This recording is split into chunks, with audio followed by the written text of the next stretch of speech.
In Native Hawaiian culture, there is no distinction between architecture and environment.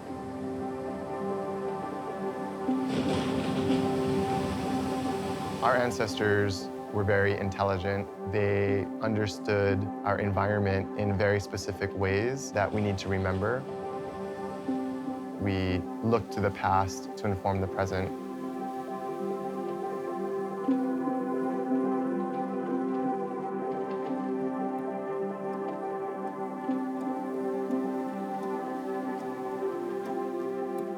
When I first reached out to Sean in the summer of 2020, it was a moment of intense introspection about my own identity as a mixed-race person, part of Kanaka Maoli diaspora. My dad's from Honolulu, and our Hawaiian ancestry traces back to Maui around a small area called Paia. We grew up going to Hawaii, spending a lot of time with my father's family, who still lives there, and it was very formative throughout my childhood, and it gave me a really profound sense of joy and beauty that I really appreciate.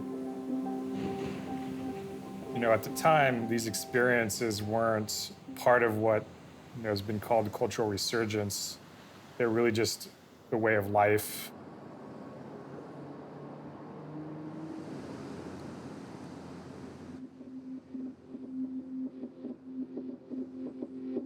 So I saw Sean's work, which totally blew me away because it was a combination of architecture, urbanism.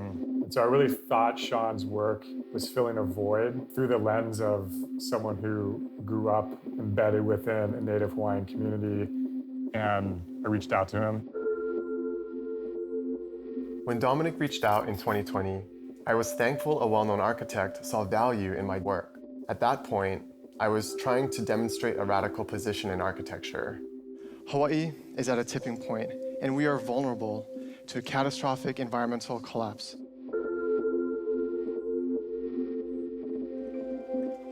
And what Hawaiian Non-Linear is working towards is to build more awareness around devastation that was caused by U.S. urbanism as an extension of the U.S. military. Recovering those histories, those stories, the place names, the transformation of the built environment, and through that recovery of that knowledge, we're literally trying to create a new vernacular of Hawaiian architecture that draws on a lineage of traditional Hawaiian knowledge, but also integrates the tools of the 21st century. Hawaiians are the indigenous peoples of Hawaii, and they've been here for thousands of years. If you could imagine the past before colonialism, living on an island that is the most remote landmass on the planet, and you have to feed yourself, your family, and a growing community on that small island, you need to invent very unique and innovative systems to regenerate your resources of sustenance. It's a different concept of urbanism. It's not a colonial grid that imposes itself on land as if nothing existed before it.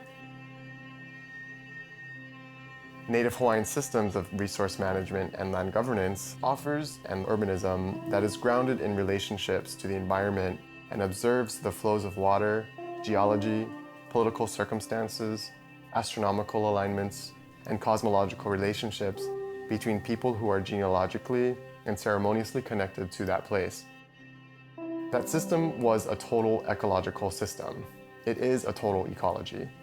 You might think of the entire island as architecture. The island is the greatest building you could imagine.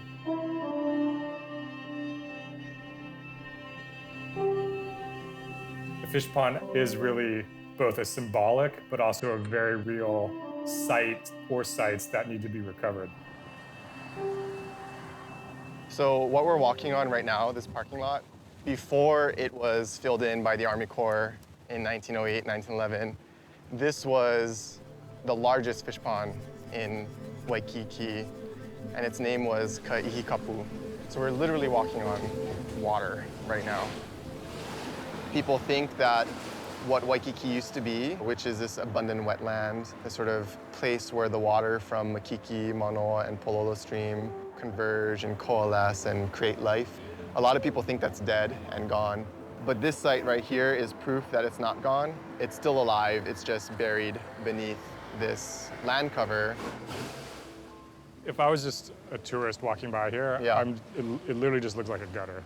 It looks like a gutter. But it sounds different. Yeah.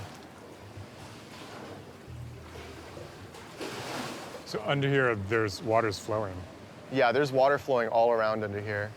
It doesn't surprise me because, like Waikiki means spouting waters. And so this area historically is known for the presence of water. Below these sites were the sites of thriving Native Hawaiian communities at one point in time. One of the things we've been exploring is this network of militarized monuments. In Waikiki and Honolulu, like Diamond Head or Fort DeRussy or Punchbowl, many of them are on sacred sites. Hawaiian Non-Linear is working towards recovering these physical sites and using design and design thinking as a way to create processes of transformation that include the local community in the transformation of these sites. Just looking at Hawaii's most famous landmark, quote, Diamond Head, inside of the crater is a sort of collection of military structures. And so the mountain becomes the kind of camouflage for this network of bunkers that are sort of like injected into the mountainside. And suddenly you don't actually have to build the fort because the island itself is the fort. Like the crater itself becomes a sort of like military utopia.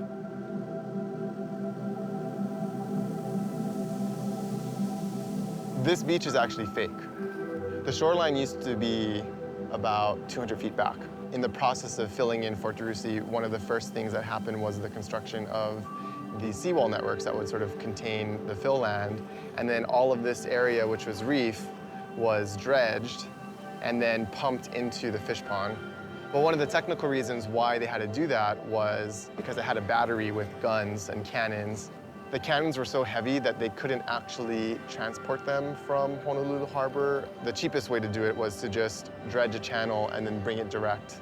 And so all of this earth was dredged up and then used to fill in all of this land. And in the process, displace the native Hawaiian cultivating this area.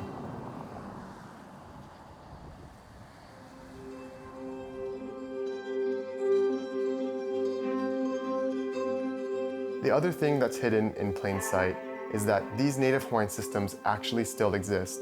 It's living, it's alive. It's just actively oppressed.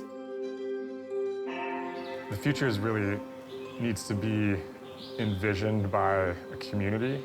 And I think the role of the architect is a facilitator to that vision as opposed to imposing a vision upon a place.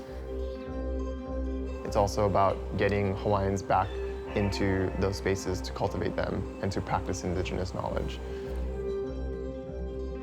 What we envision for the transformation of these sites are alternative futures for how the land is used. In the example of Fort DeRussy, that becoming a community space that is both a space of cultural practice, food systems, education, activities that help the cultural resurgence that has been ongoing for a number of years already. It feels nearly impossible to recover the entire system at once. That's why these places are important. This place, this land, this water, this is our strategic starting point for us to achieve the sort of larger recovery of native cultural systems in the environment. Over time, by focusing on these sites, is to think about how these become seeds for larger transformations. We exist now, but we also exist across time, and how we remember the past shapes our future.